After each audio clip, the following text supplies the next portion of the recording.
Bristol Community College, Mathematics with Dan Avedikian, Math 132, Calculus with Applications, Section 15.1, Problem 10. This is Section 15.1, it's problem number 10. We want to find the integral of 8 times the square root of x.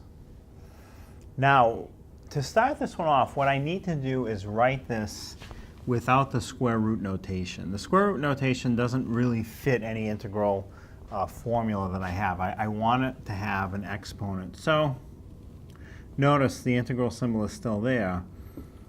I can write this as 8x to the 1/2 power. Now it fits the format that I'm used to. There's a number in front, a variable, an exponent.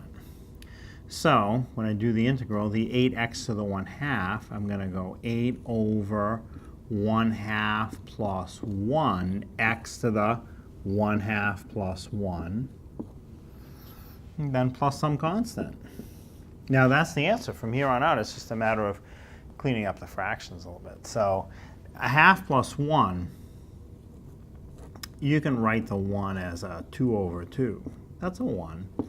And the x to the 1/2 plus 1 be 1/2 plus, instead of 1, write it as 2 over 2. Again, that's still a 1, but I've changed this format so that it has a common denominator and can be added easily. So now I have 8 over 1/2, 1 over 2 plus 2 over 2 is 3 over 2. X to the same process, 1 over 2 plus 2 over 2 is 3 over 2, plus some constant.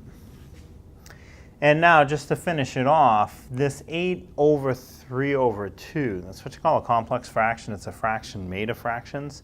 So I can think of this as 8 over 1 over 3 over 2.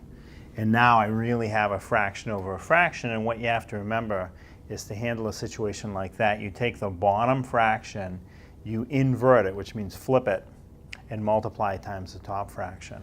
So off to the side, I'll do 8 over 1 times 2 over 3. That 3 over 2 in the denominator, when I flip it, it becomes 2 over 3. And that's going to be times x to the 3 over 2. There's no cleaning up to do with that, plus some constant. So now when you multiply fractions, just remember top times top, bottom times bottom. So top times top, 8 times 2 is 16. Bottom times bottom, 1 times 3 is 3. So I have 16 thirds, x to the 3/2 plus a constant. So now that 16 over 3 won't reduce. So this is the answer. The 16 over 3, you could change that to 5 1/3 if you like. I prefer 16 over 3 because in this form you can verify more easily whether or not this answer seems right.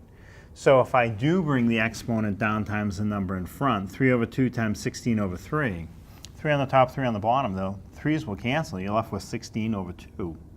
16 over 2 does reduce to 8. And then x to the 3/2, you want to reduce that by 1?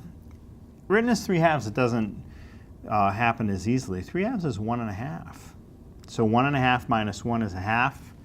And the 1/2 power is the same as the square root. And the constant would just go away when you take the derivative. So that's the right answer, and it is simplified.